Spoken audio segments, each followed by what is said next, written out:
Je suis Martin Archambault, spéléo, depuis plus de 30 ans déjà.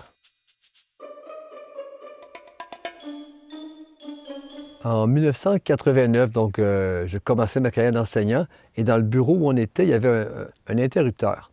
Alors, je demande à Robert, mon collègue, pourquoi il y a ça ici? Parce qu'en l'actionnant, il y avait un bruit de moteur, mais il n'y avait pas d'air climatisé, il n'y avait rien. Ah, il dit ça, il dit quand tu l'allumes ou tu l'éteins, c'est la ventilation du tunnel sous l'école. J'ai dit, quel tunnel? Bien, il dit, c'est un vide sanitaire, puis il dit, ça se promène un peu partout. Il dit, c'est assez bizarre comme place.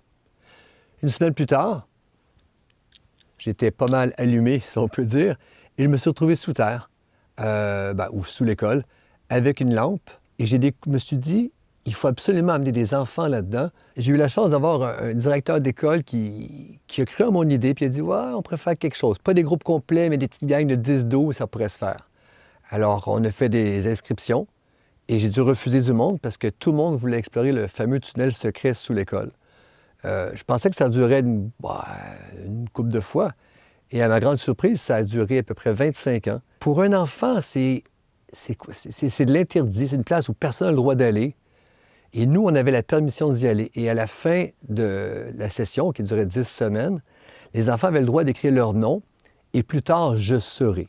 Et là, naturellement, on avait des joueurs de hockey, des vétérinaires, des avocates, des infirmières. On avait un curé, on avait un philosophe et quelques-uns ont même écrit spéléologue. Et à la fin du tunnel, au bout des 10 semaines, on se rendait au bout. Et au bout, c'était une salle un peu plus grande, mais il n'y avait toujours pas de caverne ou de grotte comme telle. Et les enfants étaient déçus. Et là, ils disaient, mais elle est où la grotte? Elle est où la grotte? Je dis, la grotte, elle est dans ta tête, elle est dans ton esprit. Puis là, je sais que vous êtes capable de vous déplacer dans un espace qui est petit, qui est noir. Puis, dans quelques semaines, on s'en va au Trou du Diable à Saint-Casimir. Et là, on va explorer une vraie grotte. Et à chaque fois, quasiment, j'avais un enfant qui me disait, les yeux tout brillants, il me disait, Martin, c'est le plus beau jour de ma vie.